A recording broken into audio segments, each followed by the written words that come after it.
Ok, perfecto, ya está quedando grabado. Muy buenas noches a todos, bienvenidos una vez más. Esta noche vamos a hablar un poco de lo que es la sepsis y el shock séptico, o el choque séptico, algo que normalmente cuando escuchamos hablar de él es porque lo escuchamos doctores, enfermeras y qué sé yo, pero algo que no nos damos cuenta es que la mayoría de las veces los primeros encuentros del shock séptico somos nosotros, el personal prehospitalario que lo vemos y lo vemos en diferentes ambientes, ¿verdad? Entonces vamos a apagar la cámara mía y vamos a poner la pantalla con la presentación.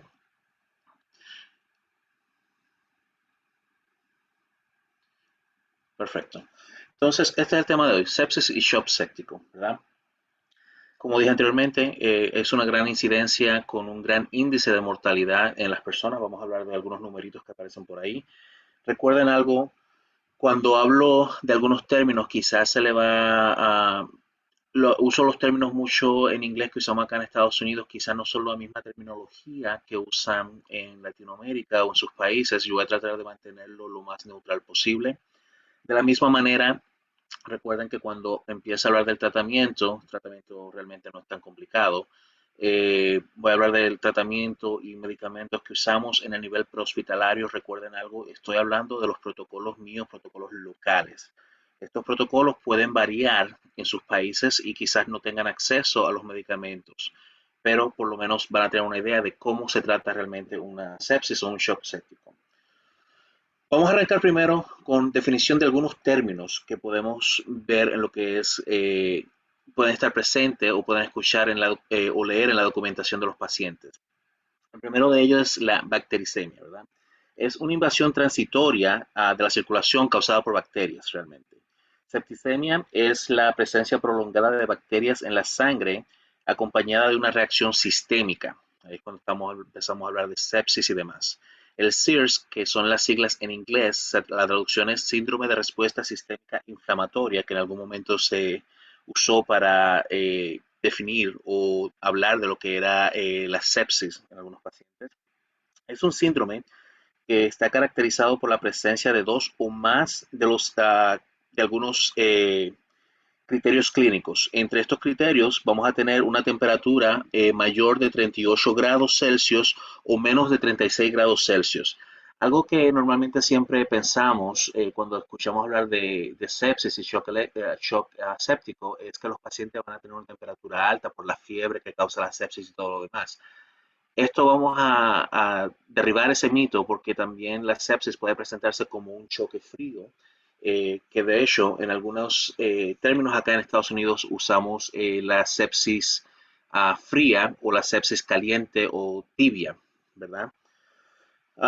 También este síndrome va a presentarse con frecuencia respiratoria mayor de 20 respiraciones por minuto y una presión arterial de CO2 o el CO2 parcial de menos de 32. Si tenemos acceso a lectura de laboratorios, que normalmente en el sistema hospitalario no lo tenemos, pero podemos verlo en la documentación de nuestros pacientes. Cuando llevamos un paciente de un hospital a otro, hacemos un traslado. Aquí usamos el término interfacilitario, allá sé que en otros países usan extra hospitalario. Estos pacientes van a tener una lectura de glóbulos blancos mayor de 1200 células por mililitros, uh, más o menos, o 10% de formas de bandas inmaduras. La sepsis es el SIRS con un foco de infección que está claramente establecido, ¿verdad? Y tenemos sepsis severa, que es la sepsis asociada a una disfunción orgánica, uh, y está relacionada con la hipoperfusión. Ahí es donde entramos en problemas con nuestros pacientes cuando empiezan a tener esa hipoperfusión, lo cual realmente es la definición del shock o choque, hipoperfusión a los tejidos. Esto es lo que va a causar quizás en algún momento, si no lo atendemos a tiempo, el fallo multiorgánico de nuestros pacientes y va a llevar también a otros problemas más, incluyendo la muerte del paciente. El shock séptico o choque séptico es la sepsis grave que no va a responder a la infusión intravenosa de líquidos, lo cual es realmente la primera línea de tratamiento fuera del hospital. y va a requerir normalmente un agente inotrópico o un vasopresor para mantener la perfusión. Nosotros usamos muchos vasopresores en estos casos. Los más comunes, los cuales vamos a mencionar también, está al final. La epinefrina, la norepinefrina y la dopamina son los medicamentos que usamos como vasopresores para elevar la presión arterial o la perfusión en estos pacientes. Y también está el síndrome de disfunción multiorgánico o MODS, como se conoce en inglés. Es una función alterada de más de un sistema de órganos en un paciente que está gravemente enfermo, el cual va a requerir intervención médica para mantener la homeostasis. Recuerden que la homeostasis es ese balance perfecto que nuestro cuerpo siempre quiere tener, hablando de una escala de pH balanceada y todo lo demás dentro de un balance perfecto. Nuestro cuerpo siempre quiere tener ese balance perfecto. Cuando esa escala se va para un lado es malo, cuando se va para el otro también. Todo en exceso es malo para el cuerpo, incluyendo el oxígeno y hasta el agua, ¿verdad? Entonces, la definición de shock está claramente lo que dice acá en la pantalla. El shock es la manifestación clínica de la falla de la función celular debido a una perfusión tisular inadecuada, hipoperfusión, recuerden, y la consiguiente hipoxia celular. Al llegar a esta hipoperfusión, prácticamente estamos hablando de que no está llegando oxígeno a la célula. Esto va a causar una reducción efectiva en el volumen sanguíneo circulante, o sea que vamos a tener menos sangre circulando, y esto es causado por el shock mismo, por la hipoperfusión. Uh, el shock séptico es una emergencia con una mortalidad súper alta, aún en los mejores centros de salud aquí en Estados Unidos o en cualquier parte del mundo. Realmente para nosotros el mejor tratamiento es reconocerlo de forma temprana y tratarlo de con las mejores herramientas disponibles para que nuestros pacientes tengan un buen outcome o un buen resultado final. Aquí tenemos una foto o un dibujo histórico del presidente James Garfield, fue presidente de los Estados Unidos. Este señor recibió en el año 1981, julio de 1981, recibió 2 disparos. Él fue el presidente número 20 de Estados Unidos. Los doctores que estaban con él se centraron en extraer las balas. Parte del problema que tuvieron aquí es que los médicos empezaron a meter los dedos en los orificios de entrada o las heridas de la bala sin guantes, sin ningún tipo de asepsia, lo cual llevó a que este señor presidente tuviera una reacción de sepsis en los días posterior a esto. Él murió en septiembre 19 de 1881. Fue una muerte súper lenta, pero súper dolorosa y mala, causada por la sepsis que recibió o que obtuvo luego de los disparos que recibió. Esta foto que vemos aquí o dibujo es el doctor Ignaz Philipp Semmelweis, un doctor científico de origen húngaro.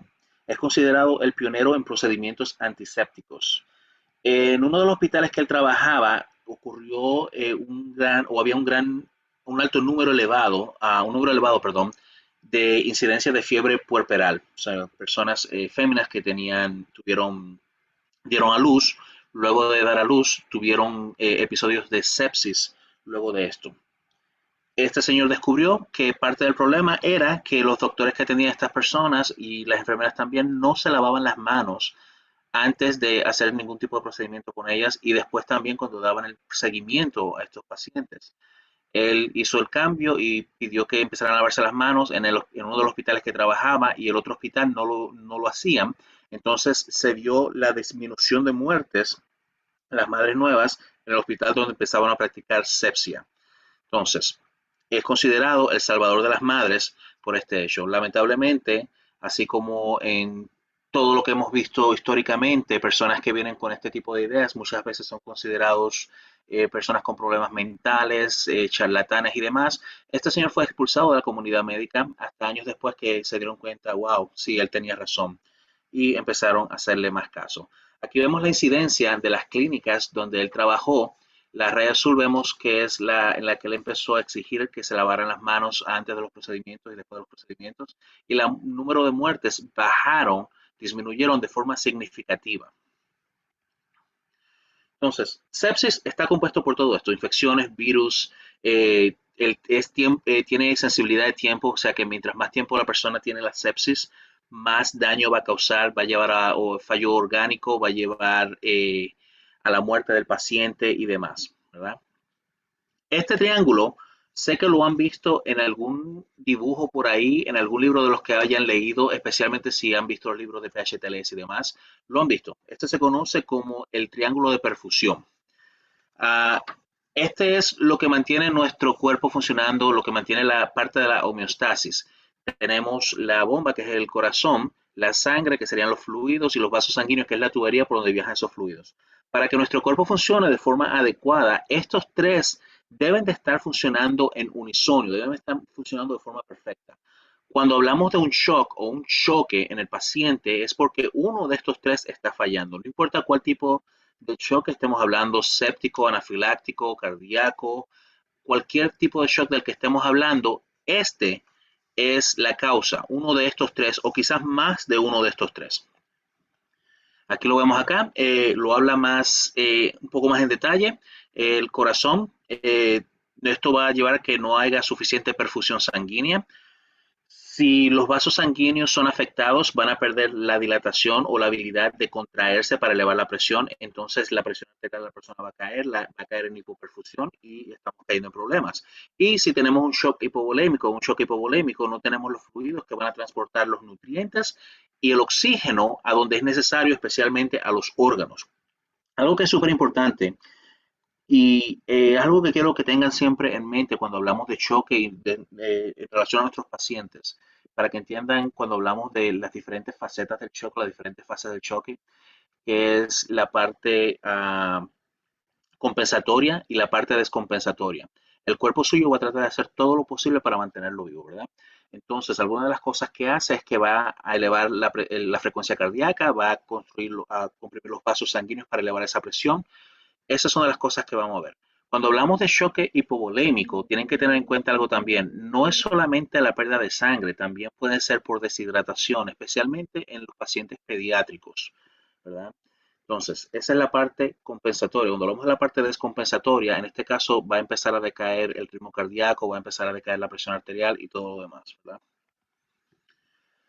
Entonces, aquí vemos los diferentes tipos de choque o de shock que nos han enseñado y todos van a ir de acuerdo a su etiología o su patología, qué es lo que está causando el choque en estos pacientes. Sabemos que el choque hipovolémico es falta de fluidos o líquidos que puede ser causado por sangrados o puede ser causado por uh, diarrea o vómito excesivo, especialmente en los pacientes pediátricos, como mencioné anteriormente. El choque cardiogénico puede ser causado por infartos al miocardio, arritmias, cualquier tipo de lesión cardíaca y prácticamente el corazón no va a bombear sangre de forma adecuada. El shock neurogénico o choque neurogénico, este afecta la médula espinal, que es la que manda las señales a través de neuronas y químicos al resto del cuerpo para comprimir o dilatar los vasos sanguíneos, especialmente las arterias, para manejar la presión de la persona o la hipertensión o hipotensión de la persona. El shock anafiláctico es una reacción anafiláctica que va a afectar el cuerpo.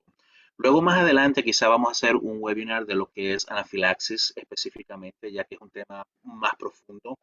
Yo siempre digo que la anafilaxis es una reacción dramática del cuerpo, tiene varias partes de ella y es más que nada es una reacción dramática del cuerpo. El cuerpo suelta demasiada histamina y es lo que causa un montón de problemas después. Y el shock séptico, que es el que estamos hablando esta noche, es causado por infecciones, pacientes que tienen problemas de inmunopresión, por ejemplo, pacientes que tienen enfermedades como es el virus del HIV o del SIDA. Recuerden, el SIDA no mata a los pacientes, son las enfermedades que se aprovechan de la debilidad de las defensas de estos pacientes. Entonces, esto es lo que sucede cuando nuestros pacientes empiezan a entrar en shock. Puede ser causado por la hipovolemia, prácticamente la falta de los nutrientes y el oxígeno llegando a los tejidos y los órganos, ¿verdad? Algo que quiero mencionar cuando hablamos del shock, de la fase del shock compensatoria, el cuerpo suyo lo que está tratando de hacer es mantener 5 órganos específicamente con perfusión sanguínea o circulación sanguínea en todo momento. Estos son los 5 órganos que mantienen a la persona viva: el cerebro, el corazón, los pulmones, los riñones y el hígado. Estos son los 5 órganos que van a mantener a la persona viva, el liver, ¿verdad? Um, Esto es lo que el cuerpo quiere mantener vivo. Cuando estos órganos empiezan a fallar, es lo que lleva a la falla multiorgánica. Los demás órganos que tiene el cuerpo, partes del cuerpo, realmente no son tan esenciales para mantener a la persona viva, pero si uno de estos órganos falla es lo que va a llevar a los problemas. Bien, esta hipovolemia o puede ser pérdida de los fluidos en el espacio intersticial, perdón, fluidos que están donde no deberían de estar, salen, las venas se ponen, permiten, son más permeables y permiten que estos viajen a otro lado. Esto va a causar la hipovolemia en estos pacientes o también la depresión cardíaca, quiere decir que el corazón no está funcionando de forma adecuada. Esto va a llevar a la hipoxia celular. Esta es la más preocupante para nosotros. El paciente puede estar en hipoxia, sí, perfecto, pero cuando ya la célula no está recibiendo oxigenación, vamos a pasar de un metabolismo aeróbico a un metabolismo anaeróbico, lo cual va a crear productos tóxicos para el cuerpo y se van a mantener ahí. Esto es lo que va a llevar a nuestros pacientes al shock séptico realmente. Entonces, la patofisiología, la hipotensión con el retorno cardíaco normal o elevado. Esto va a ser causado por la vasodilatación sistémica y acumulación periférica en la sangre, es lo que va a llevar. Luego viene la trombosis microvascular, activación endotelial y lesión celular que lleva a un estado de hipercoagulabilidad, cuando hablan de que la sangre empieza a crear coágulos prácticamente. Esto lleva a la función celular reducida, como hablaba anteriormente de los metabolismos aeróbico a un metabolismo anaeróbico. Esto es lo que lleva a la hipoperfusión del tejido y va a causar el fallo multiorgánico a nuestros pacientes, ¿verdad? Entonces, ¿cómo inicia todo esto? ¿Cuáles son las diferentes partes que va a pasar la sepsis? Empezamos con el SIRS, que es la respuesta inflamatoria del cuerpo. Vamos a ver la temperatura mayor de 38 grados Celsius, menor de 36 grados Celsius, con una frecuencia cardíaca de 90. Normalmente es un poco más elevado de 90 cuando llegamos a ver estos pacientes. Y con el CO2 parcial arterial mayor a 32. Luego de esto pasamos a la sepsis, seguimos con la respuesta inflamatoria más la infección. Pasamos a la sepsis severa, que va a ser la sepsis con el daño multiorgánico a nuestro cuerpo. En este caso, o algunos de los ejemplos que podemos ver van a ser la hipoperfusión, la hipotensión en el paciente, puede crear también una lesión pulmonar aguda o encefalopatía y lesiones renales agudas. Este es uno de los grandes problemas de la sepsis también, las lesiones renales. Y por último, también llegamos al shock séptico o el shock séptico. En esta parte vamos a ver la sepsis severa más la hipotensión en nuestros pacientes. La hipotensión normalmente es secundaria a la sepsis, que es resistente a la administración adecuada de líquidos y está asociada a la hipoperfusión. Este shock séptico va a ser el resultado de una sepsis o un daño tisular que puede ir de moderado a grave. Entonces, esto es lo que vamos a ver cuando vemos la sepsis en nuestros pacientes. Un segundito, voy a tomar un poco de agua.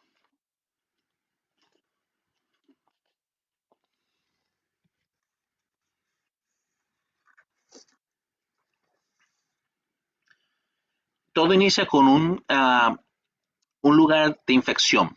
Normalmente puede ser una cortadura que no se atendió a tiempo, llega la infección y demás. Algo que vamos a mencionar un poquito más adelante, pero se lo voy a decir ahora también otra vez. Los lugares de infección más comunes que vamos a ver, especialmente en las personas mayores de edad, son las infecciones del tracto urinario o infecciones pulmonares también. Y esto lo vemos normalmente en los asilos de ancianos. Así que en este caso, como ejemplo, estamos usando una infección en los pulmones de nuestros pacientes. La bacteria va a entrar en la sangre y esto va a llevar que la sangre, realmente no es la sangre, sino es el plasma de la sangre, se liquee fuera del vaso sanguíneo y vaya al espacio intersticial. Y esto va a llevar a la hipoperfusión de fluidos, de nutrientes, especialmente de oxígeno también. Y esto va a llevar a la disfunción orgánica de nuestros pacientes y va a terminar con la muerte de nuestros pacientes. Entonces, a nivel mundial, estamos hablando de 48.9 millones de casos y 11 millones de muertes relacionadas con la sepsis. Este es data del 2017. Obviamente estos números han incrementado de forma significativa. Prácticamente el 20% de todas las muertes a nivel mundial. La mitad de los casos globales de sepsis ocurrieron entre niños en el 2017. Malísimo, ¿verdad? Y obviamente sabemos que hay disparidades regionales. ¿Qué quiere decir esto? Sabemos que hay países donde los sistemas de salud no están adecuados para atender a estos pacientes. Estamos hablando de países del tercer mundo, países súper pobres, países África, podemos usar como ejemplo, algunos países en Sudamérica, podemos usar Haití, por ejemplo, también, y muchos más, ¿verdad? Se estima que 20 millones de casos o el 2.9 millones de muertes globales son entre niños menores de 5 años. ¿Y cuál es el problema con esto? ¿O qué lleva a esto? Muchas veces los niños empiezan a tener episodios de diarrea, de vómito, y los padres no le prestan mucha atención porque es solo eso, diarrea y vómito. Pero mientras más lo hacen, se deshidratan y puede llevar también a estos casos, ¿verdad? Y también tiene enfermedades. Cuando, por ejemplo, hablamos de la diarrea, ¿qué está pasando? Puede ser también enfermedades o infecciones en el estómago que van a llevar a estos casos, ¿verdad? 85% de la incidencia de la sepsis y las muertes relacionadas con sepsis ocurrieron en países de ingresos bajos y medios, es lo que le estaba diciendo, disparidades regionales. Esta es uh, una estimación de lo que fueron las muertes relacionadas a la sepsis en el 2017, más o menos, ¿verdad? Es solo una estimación. Y si pueden ver, los números más grandes están en el continente africano prácticamente, donde obviamente los sistemas de salud no son los más adecuados. Sudamérica también estamos un poco alto, no tanto quizás en comparación a África o otras partes, pero estamos un poco alto también. Centroamérica está por acá y por aquí está mi querida República Dominicana también. Entonces, estamos mal, ¿verdad? Y el problema es que quizás no lo estamos reconociendo a tiempo, que es lo que deberíamos de hacer, tratar de reconocerla a tiempo e iniciar el tratamiento adecuado a tiempo. Entonces, aquí vemos lo que sería la relación de la mortalidad en los casos de sepsis, ¿verdad? Estamos hablando 2017, lo mismo que estaba diciendo, alrededor de casi el 20% de las muertes totales del mundo. Uh, Y siguen incrementando realmente, siguen incrementando y van a seguir incrementando mientras no podamos o no empecemos a educarnos más en relación a la sepsis y atender a nuestros pacientes de forma adecuada. Obviamente sabemos que la mejor medicina siempre es y siempre va a ser la prevención. En Estados Unidos, potencia mundial, ¿verdad? Donde se supone que tenemos quizás algunos de los mejores sistemas de salud del mundo, no estamos tan mal. No, mejor dicho, no estamos tan bien, digamos. Estamos hablando que alrededor de 1.7 millones de adultos en Estados Unidos desarrollan sepsis. Al menos 350.000 que desarrollan sepsis durante su hospitalización o son dados de alta para cuidados paliativos. Paliativos quiere decir que van a un lugar donde van a ir a morir prácticamente. ¿No? Ya no pueden hacer nada, no pueden recuperarse y van a morir. No recuerdo el término en español realmente para esta frase. Uno de cada 3 personas que fallecieron en un hospital tuvo sepsis durante esa hospitalización.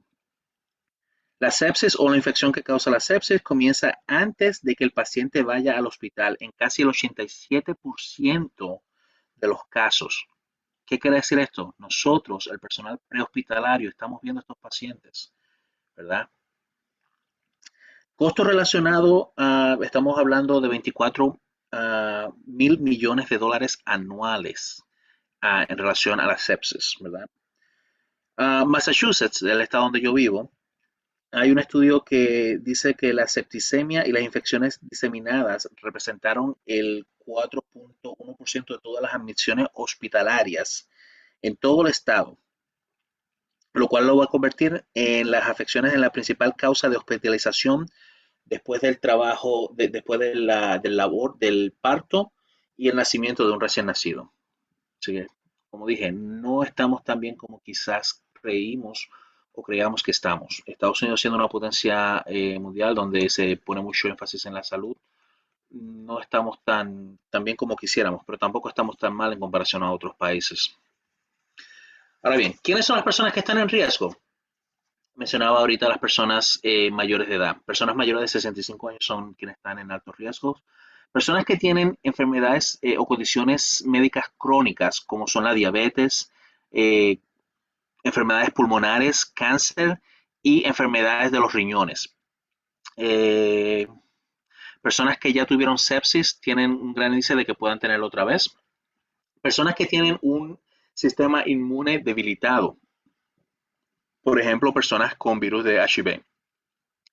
personas que han estado hospitalizados recientemente y los niños menores de 1 año. Son las personas que están en más riesgo de caer o tener un episodio de sepsis o un shock séptico. Algunos de los factores de riesgo que podemos ver son las personas menores de 10 años, mayores de 70 años, como mencionaba anteriormente, son las que tienen más desnutrición. Obviamente, si el cuerpo no lo nutrimos, no va a tener la habilidad de combatir esta bacteria, estos virus de forma adecuada. Igual con la anemia, si no tenemos glóbulos rojos para transportar de forma adecuada nutrientes y oxígeno a las células, vamos a caer, tenemos un gran chance de caer en sepsis. Personas con enfermedades primarias como neoplasias, malignas, diabetes, malísima, enfermedades crónicas del hígado, fibrosis quística y demás, inmunosupresión, son personas con HIV como mencionaba anteriormente, tejido necrótico, a partir de ahí se va a empezar a expandir y llevar al punto de la sepsis, hematomas, mala técnica quirúrgica, aquellos de ustedes que son doctores, enfermeros o trabajan en un área quirúrgica, saben esto quizás mejor que yo. Nunca he estado, o nunca he trabajado, perdón, en un área quirúrgica. He estado en sala de operaciones solo cuando hice mi pasantía de paramédico y una vez al año me toca ir para asuntos de manejo de vía aérea, pero no estoy ahí en el día a día para entender o manejar, dominar las técnicas quirúrgicas, quizás como algunos de ustedes. Cateterismo y hospitalización prolongada, personas que tienen catéteres o líneas intravenosas por tiempo prolongado pueden llevar a flebitis, pueden llevar a sepsis y demás. Se supone que los catéteres o las líneas de IV se cambian cada 24 horas o cada 48 horas, no recuerdo bien, porque como digo, eso es la parte ya hospitalaria, no es la parte que yo manejo y domino realmente. Yo manejo la parte prehospitalaria. Bien.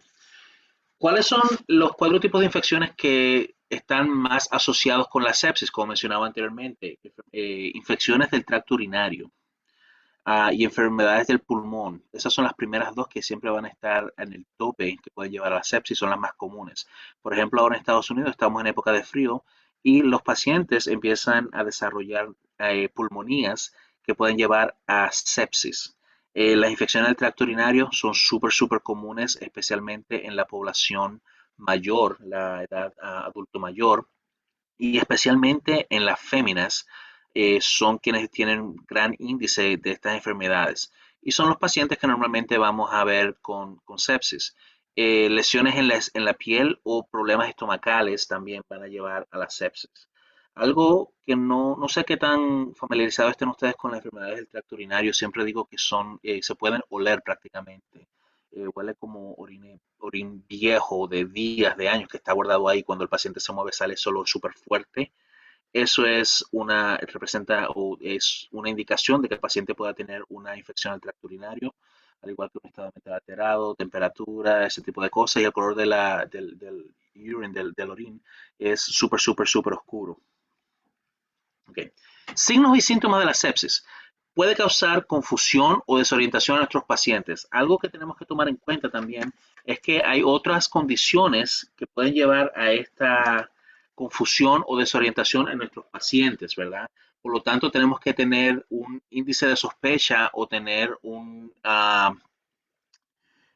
hacer una evaluación para eliminar algunos otros sospechosos. Por ejemplo, una condición que puede causar esto puede ser la hipoglicemia o hipoglucemia, que es el término que usan en algunos países, o glucosa baja en nuestros pacientes, ¿verdad? Digamos el azúcar también.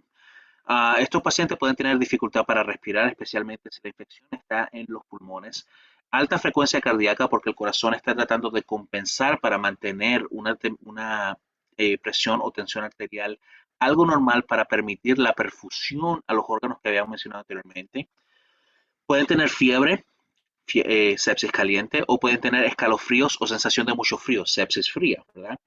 Van a tener algunos dolores o molestias, especialmente en las extremidades, y pueden tener la piel pegajosa o sudorosa. También van a tener la piel pálida, por cierto. Estos son pacientes que al momento, recuerden, cuando iniciamos la evaluación de nuestros pacientes, va a iniciar el momento en que tenemos contacto visual con nuestros pacientes. Y lo primero que vemos es la piel del paciente, cuál es el color y la condición. Luego lo tocamos y sabemos si está frío o caliente, ¿verdad?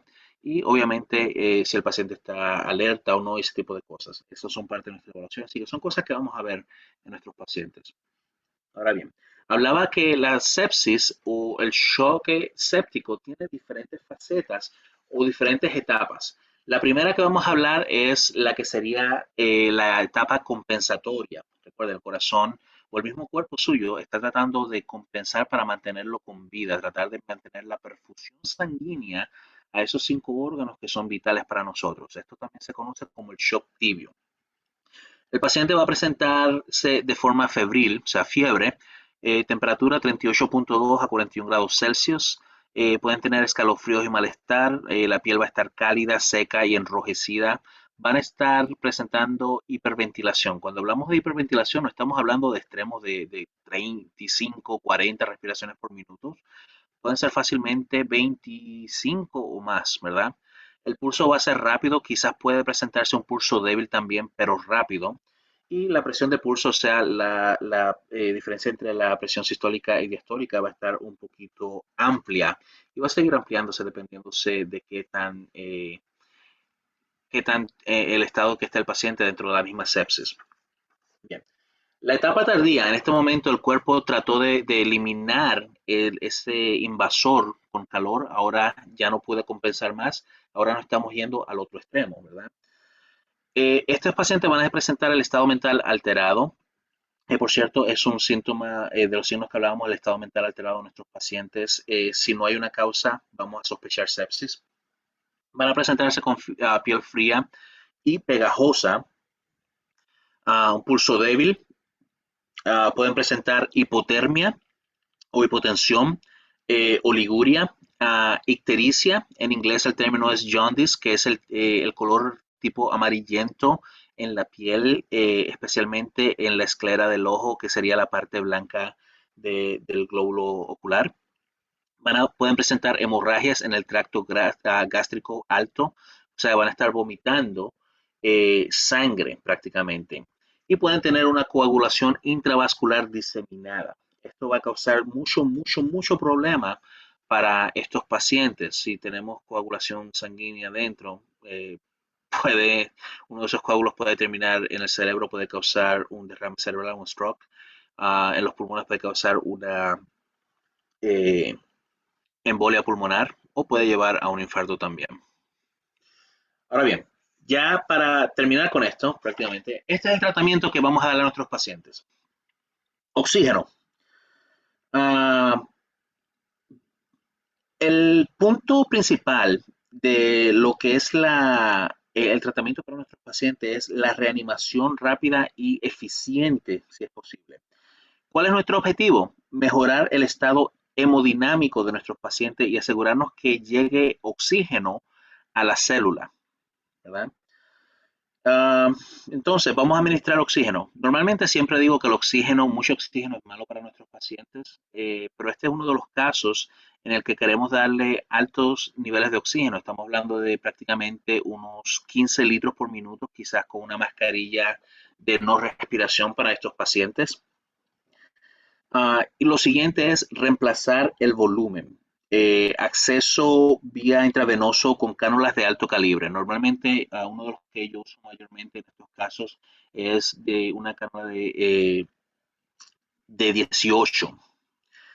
Un angio de 18 es el más común que voy a usar en este caso. Ahora bien, recuerden algo, si el paciente tiene hipoperfusión, quizás tratar de obtener un absceso venoso no va a ser súper fácil en algunos de estos pacientes y quizás si las venas no son lo suficientemente grandes o adecuadas para un angio de 18, uno de 20 está bien y si tiene que usar uno de 22 también está bien. El asunto es obtener ese acceso venoso para administrar fluidos a estos pacientes.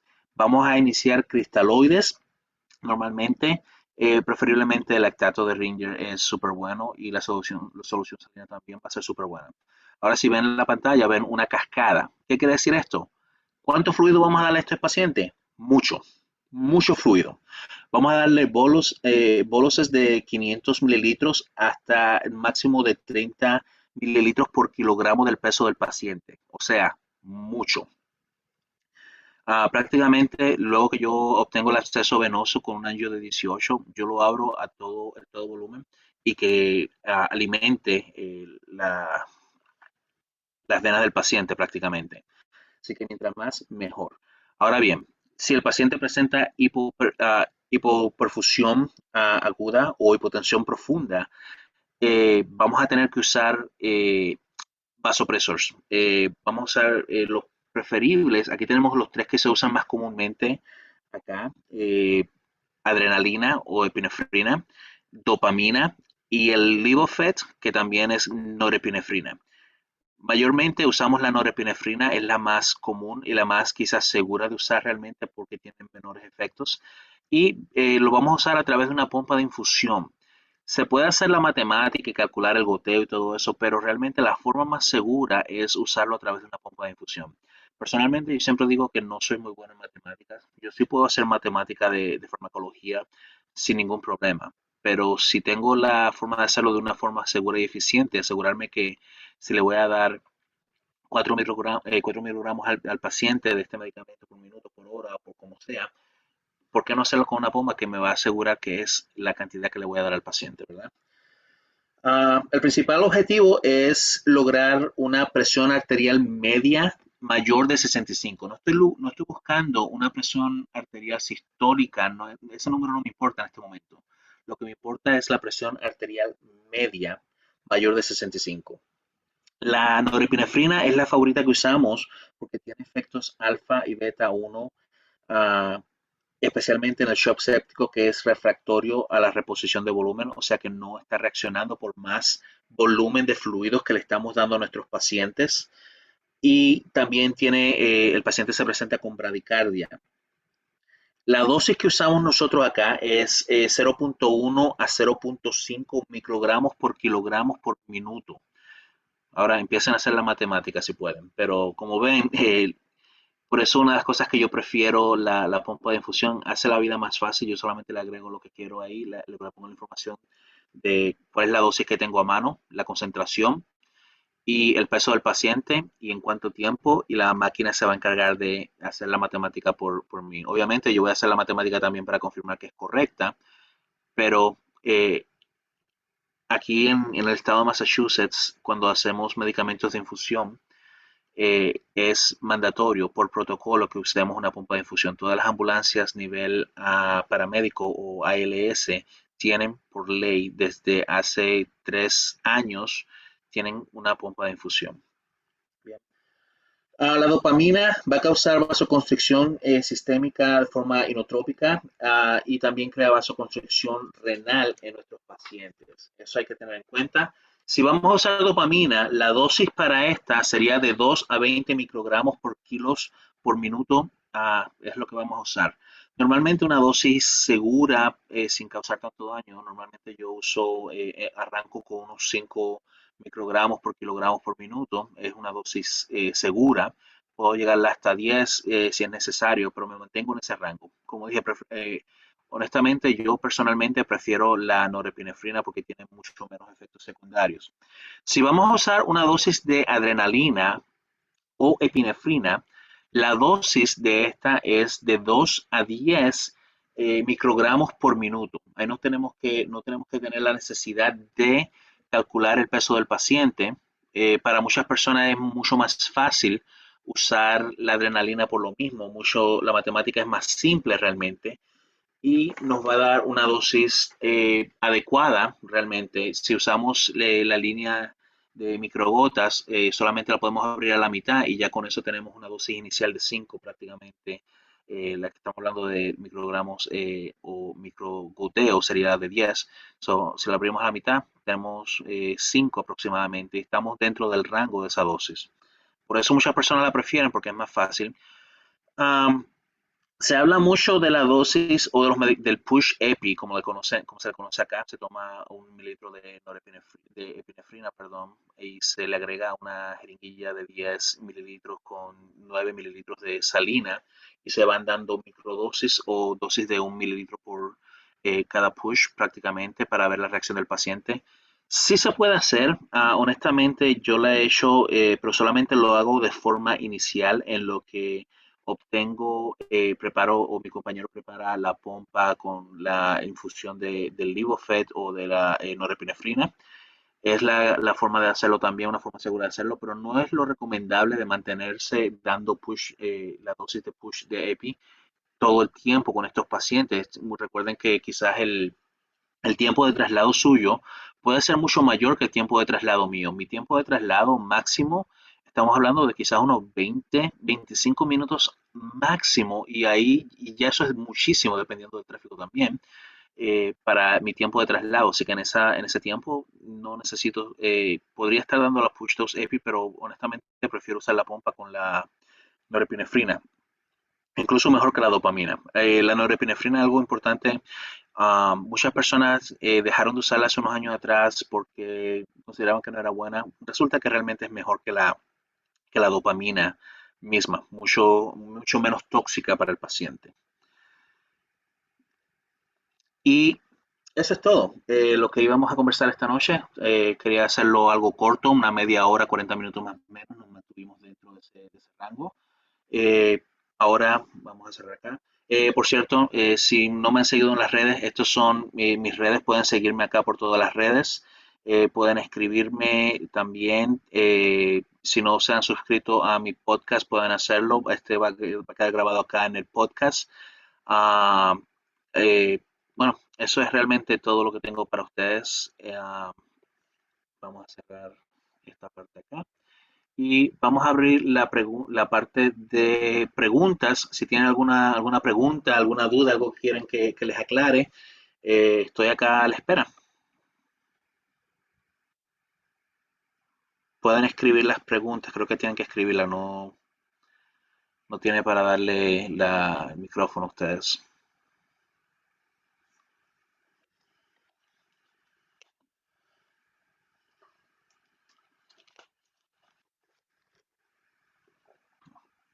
Vamos a ver si en Facebook tienen alguna pregunta, o está siendo transmitido en vivo por Facebook también.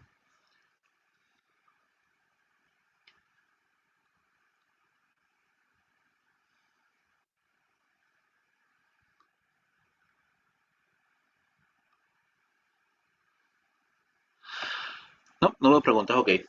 Perfecto. Espero que les haya gustado, espero que puedan aprender algo y quizás llevarlo a su práctica. Recuerden algo, las dosis de medicamentos de los que hablo son las dosis que usamos acá en Estados Unidos, específicamente en el estado de Massachusetts. Am, Ustedes tienen que adaptarlo a la realidad de ustedes. Quizás no tengan acceso a sus medicamentos y si no los tienen, por lo menos inicien fluidos.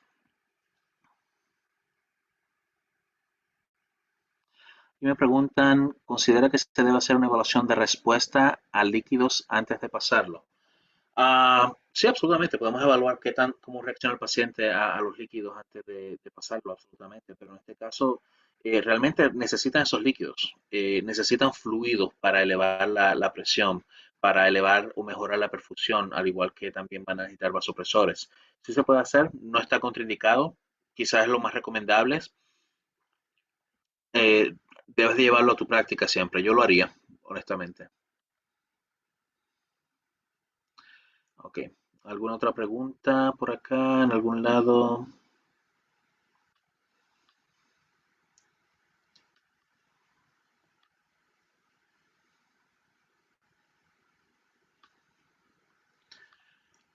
Ok, no veo más preguntas. Perfecto. Bien, como dije anteriormente, espero que les haya gustado, espero que hayan disfrutado, que hayan aprendido algo, y si ya sabían el tema, espero que haya reforzado esos conocimientos que ya tenían. Quedo a la espera también cualquier sugerencia, tema que les gustaría que trate tanto en el podcast como en futuros webinars. Son bienvenidos, pueden escribirme, enviarme un mensaje, y si eh, trataré de hacer todo lo posible para tratar esos temas también e inquietudes que tengan ustedes. Con esto me despido. Muchísimas gracias por participar, muchísimas gracias por tomar un momento de su tiempo y escucharme, y hasta una próxima. Nos vemos.